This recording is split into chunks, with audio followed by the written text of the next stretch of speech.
Oke, halo Sobat Genvest. Kita ketemu lagi nih dalam program Klinik Saham ya, di mana siang hari ini kita akan nemenin teman-teman ya, sharing market juga masih berjalan ya. Kembali lagi bersama saya Andrian dan saya tidak sendirian tentunya, ada partner saya di sini, ada Mas Mino ya. Dan mungkin saya ingin menyampaikan dulu di awal bagi teman-teman yang kalau memang ada yang ingin ditanyakan, ada saham mungkin mau dilihat view-nya seperti apa, boleh banget langsung aja diketik pertanyaannya dan nanti dikirim ya via message ya teman-teman ya. Atau kalau via audio juga boleh nanti ngobrol-ngobrol sama kita. Oke, mungkin kita langsung bahas aja sedikit. Coba kita lihat ya market hari ini ya. Mas Vino, Ya. gimana nih Mas market hari ini Mas? Nampaknya masih melanjutkan bullishnya ya market ya. Iya, jadi di sesi pertama tadi ini market masih lanjut naik ya, setelah kemarin juga ditutup menguat hampir 1%-an gitu. Nah, dari sisi sektoral sendiri kalau kita lihat ya di sesi satu tadi, ini sektor properti, energi dan transportasi menjadi tiga sektor ya yang menjadi penopang penguatan IHSG ya. Jadi masing-masing menguat 0,85%, kemudian energi 0,50% dan transportasi 0,41%. Nah, dari 11 sektor ada 3 sektor yang melemah ya atau terkoreksi, di mana terbesar yang terkoreksi itu sektor basic material ya, kemudian ada infrastruktur 0,13%, untuk industrial 0,06%. Nah, dari sisi nilai transaksi sebesar 8,5 triliun ya. Dan kalau kita lihat lagi siapa sih top gainer dan top losernya, ini ada beberapa saham ya. Dari top gainer ada MLPL, kemudian MHKI, TNCA, itu 3 emiten yang gainers. Kemudian dari top value ini saham-saham perbankan big cap ya, tentunya karena market cap-nya mereka cukup gede. Tapi yang paling menonjol adalah BRI ya, di mana ini BRI menjadi saham dengan value transaksi paling gede, bahkan sampai 1 triliun nih. Jadi gede banget lah istilahnya, karena tadi kalau total kan cuma 8 ya, saya berarti 1/8-nya di satu emiten gitu. Nah, sahamnya itu naik 2,02%. Jadi itu sih dari ringkasan perdagangan di sesi 1 tadi. Ya, jadi semoga bullish ini lanjut ya sampai hari Jumat nanti ya. Jadi seminggu ini movementnya positif nih untuk market kita ya. Mengingat inflow juga kemarin gede banget ya Mas ya. Iya. Sampai hampir 2T ya, masuk ke 2 market kita dan didominasi oleh big banks dengan rata-rata nominal sampai 3 digit teman-teman info yang masuk. Hopefully harapannya positif ya sampai hari Jumat nanti. Mungkin teman-teman udah ada yang cuan juga nih. Porto jadi selamat ya mungkin yang udah cuan juga.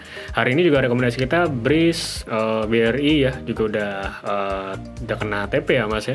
Jadi mungkin teman-teman yang tadi sempat ikut live pagi bersama kita dan sempat beli dan udah TP selamat ya. Jadi ikutin juga tuh ya live pagi biar dapat info-info sebelum market buka. Oke, kita udah boleh masuk sesi Q&A. Jadi bagi Sobat Genvest yang mendengarkan saat ini, kalau ada yang ingin tanyakan langsung aja ya dikirim melalui fitur message ini ya. Kita akan bahas. Oke, ada pertanyaan nih. Bagaimana sih tim research CGSI memandang RAPBN 2025 yang sempat di-announce beberapa waktu lalu, cenderung positif atau negatif nih mungkin ke market gitu ya. Gimana nih, Mas Vino?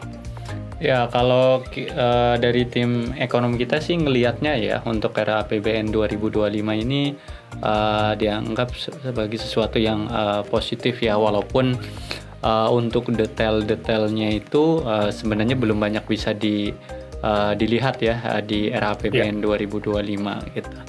Dan secara umum ini memang boleh dibilang RAPBN-nya juga nggak terlalu jauh berbeda ya dengan APBN tahun 2024 gitu. Jadi ya istilahnya hanya sedikit ada penyesuaian gitu. Kemudian dari sisi fokus ini juga terlihat ya, ini memang ada sedikit pergeseran.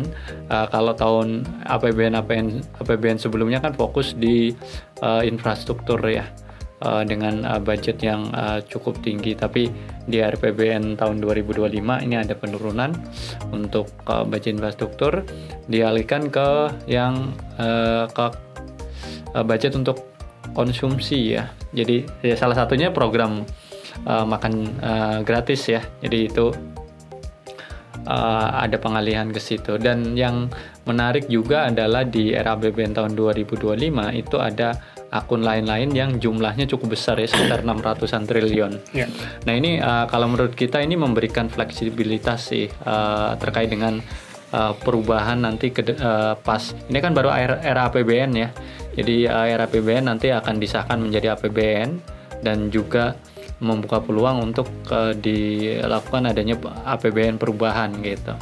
Jadi yang akun lain-lain tadi yang jumlahnya cukup besar ini tentunya memberikan fleksibilitas untuk perubahan ke depan sesuai dengan tentunya program yang akan dijalankan oleh pemerintah yang baru kita, Andre. Iya, dan tentunya kita juga menunggu detail ya Mas Min ya, karena masih disidangkan ya. Iya, jadi masih intinya memang baru garis besar lah ya. Jadi belum yang benar-benar detail. Jadi ya belum benar-benar bisa melihat ya secara umum. Iya, dan mungkin bisa di-spill juga kali ya Mas ya, potensi saham-saham nih yang mungkin punya terimpact positif ya dengan era APBN nih yang kemarin di-announce ya.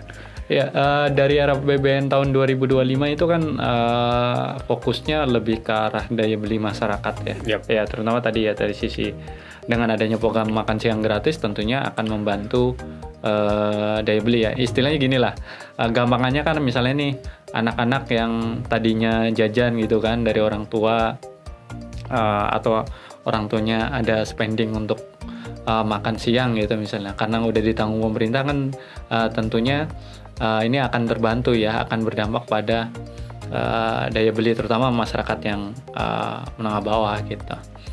Nah kita melihatnya tentunya ini bisa berdampak positif ya terhadap beberapa emiten ya, terkait emiten konsumen kebutuhan bahan pokok sih. Iya, konsumen staples ya. Ya, staples. Jadi ya secara umum itu sih untuk sektoralnya ya.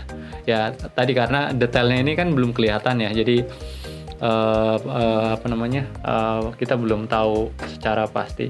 Cuma untuk sektor lain misalnya kayak ini kan ada juga terkait dengan dana FLPP ya, perumahan bersubsidi. Itu dinaikkan ya katanya Mas. Itu dinaikkan dan ini tentunya akan dampak positif ke BTN ya. Yes. Kemudian untuk KUR itu tidak berubah ya, kalau nggak salah tidak berubah. Dan ini sebenarnya nggak terlalu berpengaruh ya, karena bunga yang dibayar oleh penerima KUR juga nggak berubah. Jadi subsidinya tetap. Ini juga ya sebenarnya netralis sih ke BRI gitu. Nah pada kalau kita melihat lebih jauh lagi ya, kalau misalnya ini kan misalnya sukses, ini kan tentunya kan yang boleh dibilang spendingnya lebih ke arah konsumsi ya. Jadi harapannya ini bisa mendongkrak ekonomi ya, dan tentunya kalau misalnya ekonominya bisa growth ya sesuai targetnya kalau nggak salah 5,2 ya. Ya emang nggak terlalu beda jauh ya dengan kondisi sekarang ya. Harapannya nanti juga ya semua sektor bisa terdampak positif lah. BBRI targetnya bakal kemana? Ada peluang trennya kembali bullish nggak? Oke, untuk BRI ini menarik ya teman-teman ya. Hari ini juga masuk rekomendasi kita dan pergerakannya movement juga cukup menarik. Hari ini masih bullish teman-teman, dan volumenya juga cukup cantik volumenya ya, dan bahkan inflow di BRI juga cukup besar ya. Masih terakhir 3 digit juga teman-teman yang masuk ke BRI ini secara inflow. Mungkin dari secara teknikal memang ini ada peluang akan terjadi reverse trend ya, karena kita lihat sini ada pola inverted head and shoulder yang baru saja di breakout ya, dengan level krusial di 5000 ya. Sekarang lagi running di 5075, 5100 ya. Hopefully ke depan secara swing ini masih punya potensi untuk tetap stay di atas 5000 dan lanjut untuk movement bullishnya sebetulnya ya teman-teman ya. Dan mengingat mungkin ini juga salah satu respon dengan menjelang pemangkasan suku bunga acuan ya Mas Vino ya, yang kemungkinan pasti terjadi di September mendatang ya teman-teman. Ini juga impactkan bagus untuk banking itu sendiri ya. Jadi so far targetnya kalau kita ngukur dari patternnya sendiri ya, targetnya mungkin hopefully secara swing mungkin akan coba achieve sampai di 5.700 atau sampai ke 5.800 ya target secara swingnya. Tapi untuk yang terdekat ya dari BRI sendiri mungkin akan coba achieve mendekati level 5.200 sampai 5.300 dulu teman-teman ya. Itu untuk BRI-nya dengan catatan hopefully dia masih kuat di atas level 5.000-nya ya itu untuk BRI. Jadi masih punya potensi lah, harapannya ke depan trennya bisa berubah menjadi bullish movement. Oke. Ada tambahan Mas untuk BRI ya Mas? Iya, ya ini BRI secara umum tadi ya cukup diuntungkan dengan adanya potensi pemangkasan suku bunga di September. Nah, dari sisi fundamental sendiri, kalau dari tim riset kita ya ini kan ke depan tentunya dengan adanya pemangkasan suku bunga ini harapannya kualitas asetnya ini membaik ya, terutama untuk yang segmen mikro ya.